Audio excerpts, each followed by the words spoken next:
Cynthia McCorkindale, 19 Elgin Avenue. Something that I haven't really heard mentioned tonight is the issue of fairness, but also the political aspect of it.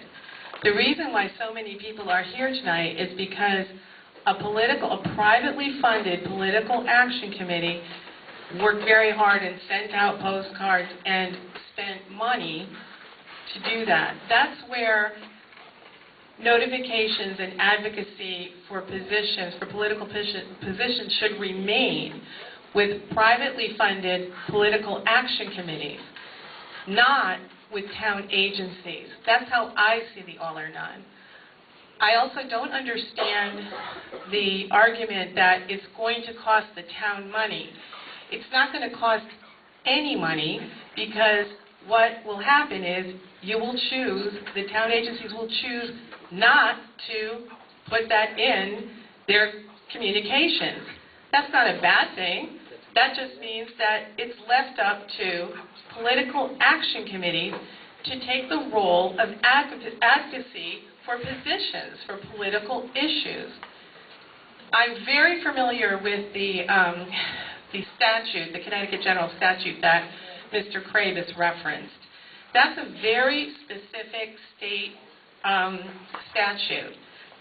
And it's, in theory, very nice that it exists. However, it hasn't always been adhered to. And the problem is that once it's not adhered to, and then perhaps a complaint is filed, and perhaps someone is found in violation of that statute, it's already been sent out. So with the all or none, I can understand why the word none might be inflammatory to some people. It wasn't really crafted for that.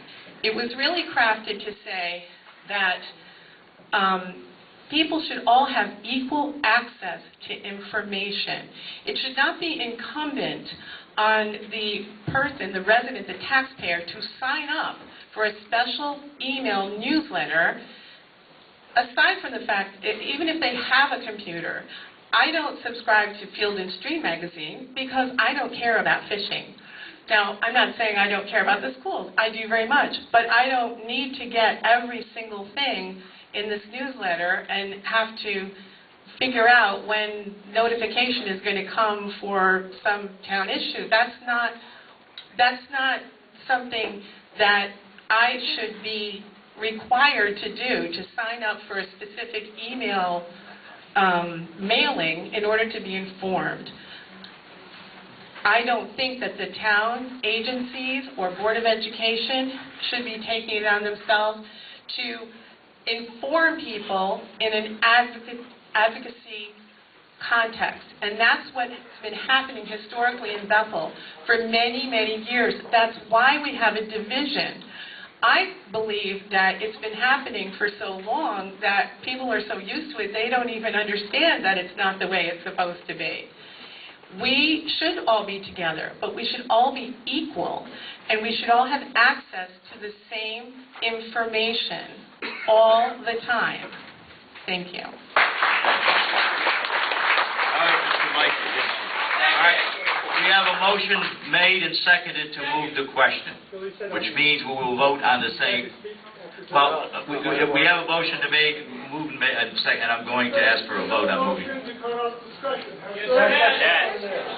motion to move the question is a motion to cut off discussion. We have had a motion and we had a second to move the question, which means if that passes, we will proceed to vote on the main motion. All those in favor of moving the question signify by saying aye. Aye. All those opposed to moving the question signify by saying nay. Nay. I believe the ayes have it. We will now proceed to moving the question, and we will, we're voting on the main motion, and we will ask the registrars to vote, to count the vote in the same manner in which we did the previous two votes tonight. Yes. Pardon? All right, would you reread the motion with the amendment, please, Mr. Lawler?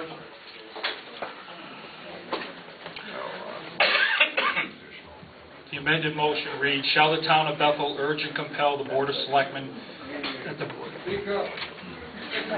the motion is, shall the town of Bethel urge and compel the Board of Selectmen that the Board of Selectmen enact an ordinance that requires the town of Bethel forward to all postal patrons of the town of Bethel via U.S. mail the same notification and advisory information of an upcoming referendum that any agency of the town of Bethel has forwarded by means to parties outside the agency itself, where the agency is publicly funded by the town of Bethel. Excluded from the recommended ordinance will be publicly financed notifications for such referendum, which are required by law, including but not limited to federal and state laws, town of Bethel ordinances, and charter provisions.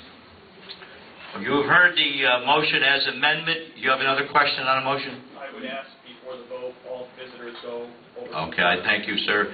All visitors proceed to the right-hand side of the room as you did before, please. And with the two registers, please proceed to count to vote. All those in favor of the motion as amended, please rise.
Before I call for a motion to adjourn, I'd just like to say I think it's been a very good town meeting. This is what Bethel's all about, going back to 1855. This is where we hash things out.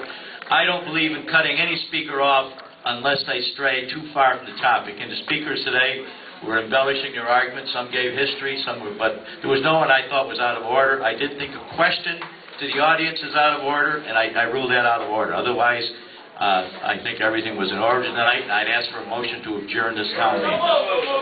Second? All in favor? Aye. Opposed? So carried. The meeting is adjourned.